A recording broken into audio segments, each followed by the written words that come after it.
Christmas party sa school. Memories as old as time.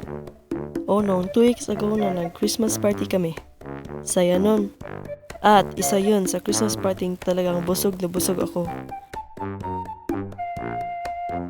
Ang daming nag-volunteer eh. Ang dami pang leftovers. Kawawa ang lumpia, bilis na ubos. Nag-start ang aming little party ng mga 9 a.m. Inuna namin ang games at nanalo naman din ako sa ilan. Paborito ko yung may nakataling balon sa paa mo at kailangan mong paputukan ang mga kalaban mo. I-defeat. Yan na lang.